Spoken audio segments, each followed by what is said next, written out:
Welcome to EV-olution. My name is Andre Lawrence, and this is my channel about the transition from gas-powered cars to electric cars from the perspective of a first-time EV owner.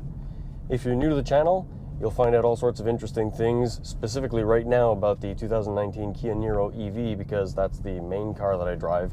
I'll be making a video very shortly about the other vehicle in our couple. It's an older generation of car, so you might be surprised, and I'll let you know why we chose that car in that video. If you've been following my channel, you know I've got a video about the Kia Niro EV hidden features, and it seems to be quite popular because it's getting a bunch of views.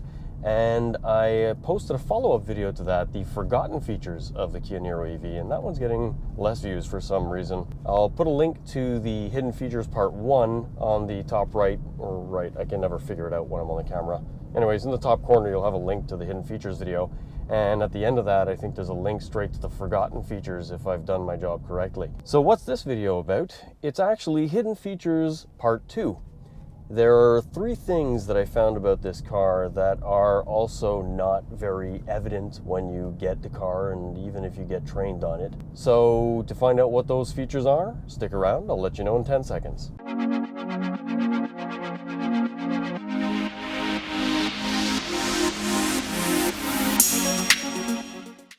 One of the hidden features in the Kia Niro EV that I can't take credit for finding myself is a really neat trick. It's something that was posted on a Facebook page for a Niro EV group, and it was to a private YouTube video. The video didn't really show things detailed as I would have liked, but it did give me an idea that it's something that I could show you guys. So basically, what do you do with this really cool cargo cover when you've got big things that you want to stick in the car with the seats down?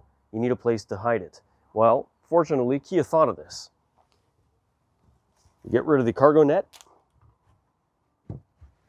flip this up, remove the cover that's on the side, pull out the cargo cover, flip it over, and right inside is a handy little space that lets you hide it, prevent it from getting damaged, or losing it right inside the car. I hope you like this one. I thought this was pretty cool. If you're looking at some of the details of my last clip, you'll have noticed something that was hanging in the back seat. Basically, this, the third passenger seat belt, or the center seat belt for the back seat. And I take it off because when I drive with the windows down and it's clipped into its place in the proper side, what happens is that it flaps against the seat and makes like a clapping, flapping, buzzing sound. It's really annoying. So I brought it around into the back because of a post that I found on the Kona EV Facebook group where somebody actually has a problem, and I'll post a couple pictures to that. Unfortunately, it requires seat repair, and I'll show you how it happens in a second. Like I just mentioned, the middle passenger seat belt, which clips into here usually, if you leave it hanging on the inside like most people do, and which I used to previously do, you may encounter a problem that somebody on that Facebook group posted where the seat gets damaged. And how does that happen? When you fold your seat down quickly, if the seat belt buckle is on an angle sideways or not flat, it'll puncture the leather. This is heavy enough, and when you put things on it, it's even heavier and gets caught in between in an angle. The pressure point will go through the leather seat. Here's a picture or two of that actually happening. And unfortunately for them, it cost them something, but fortunately for us, it teaches us a lesson, and we know not to do that. And that is the reason why I let the flap hang in the back of my seat. Like one of the features that I discovered in my other hidden feature video where somebody was test driving my car, did something, and I had something happen with regards to the tilting side mirrors when you put the car in reverse. I had somebody test drive my car at another electric car event, and they held the right paddle, the regen paddle on the right side of the steering wheel. And after holding it for 2 or 3 seconds, something appeared on the regen setting. As opposed to showing 1, 2, 3, or 0, the car now showed auto. And I wasn't quite sure what this was until I looked it up in the manual. And since discovering this feature, it is by far the best setting for regenerative braking. What it does is it uses the radar and detects if there's something in front of the car and slows down the car appropriately with the proper amount of regen. You don't have to fiddle with the paddles to set it to 1, 2, or 3, depending on how close you are or not to another vehicle or a stop sign. You still have to pull the left paddle to stop the car completely, but it's really great when you're driving in traffic and you have another car in front of you. The car, as it's doing now, just increases regen to level 3. When that car pulls away from the stop sign, the regen goes back to the original level I had set, 1, and coasts to the stop sign.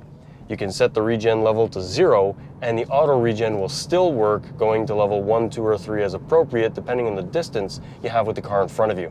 It's a really great feature, and since discovering this, I drive in auto regen mode 100% of the time. After driving my car for a couple weeks in the month of May when I first got it, I found out something when I was swapping drive modes. There are 4 modes in this car. There's Eco Plus, which is for when you're out of power and you cut AC and heating and all of that, and the car has reduced power, a lower top speed. So I don't really use that one. There's Eco, which saves on power, makes the accelerator pedal a little more dead. It's not as twitchy like in sport mode. And then there's Normal and Sport. Now in Normal and Sport, on the cluster in the dash in front of me on the left-hand side, there's a power and charge section. The charge section, when you let off the accelerator, will give you more bars or less bars depending on how much regenerative braking the car does. The top section is the section that shows you how much power you're using from the battery while accelerating. The number of bars increase as you press the accelerator and tell you that you're using more power from the battery. The interesting thing is in Eco mode, or Eco mode as some people like to call it, there are 3 segments, and the charge section remains the same, but the top 2 sections are for power, and what's the most interesting is the power section is variable. The blue or teal or light blue or whatever you want to call it section in the middle seems to be the eco or ecological driving and has not a lot of power. The top section seems to be the power band, the more power, so if you floor it, the car will go into there and unlock all the power.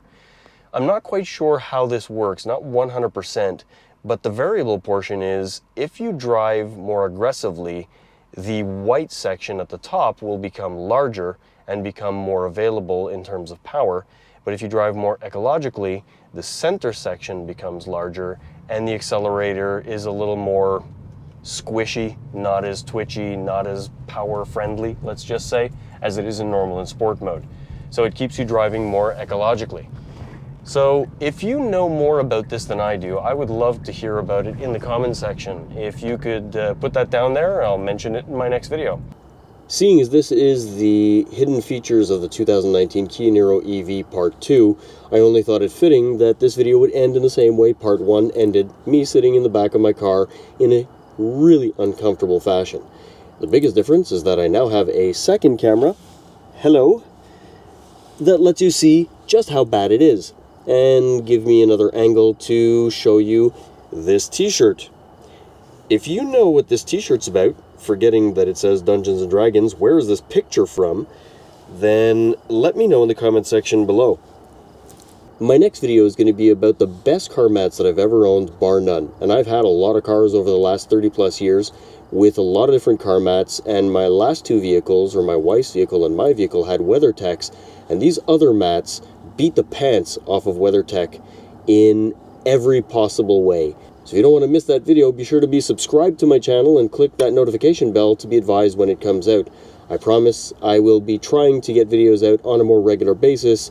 I just never anticipated making proper videos taking so much time. It's literally a full-time job if you want to do something that's pretty nice. Between my business, my family, my YouTube channel, and me being a volunteer at the Electric Vehicle Association, it's a little bit time compromising, let's just say. So I'm trying to figure it out. Please be patient, and I'll try and get videos out on a more frequent basis. With that being said, I want to say a huge thank you to everybody who has subscribed to my channel, because my last goal of 500 subscribers was beaten, and quite easily, And to be at over 500 subscribers in a 3-month period on YouTube, if you've never made a channel and made videos, it's quite amazing and surprising for me, considering I have nothing viral or nothing silly going on. It's just me talking and giving information. It's awesome. So a huge thank you to everybody who has subscribed. My new goal, why not make it 1,000 subscribers? If I can get to 1,000 subscribers, I'm thinking to myself, maybe I'll make t-shirts and give 10 away to 10 of the 1,000 subscribers. And the t-shirts would be the Evolution logo on the front of the t-shirt. If you think that's a good idea, put it in the comment section below and let me know. If you like this video, please click the thumbs up button, and as always, thanks for watching. Thanks for watching. This still hurts and is still really uncomfortable, but I'm still in my car. Thanks for watching again.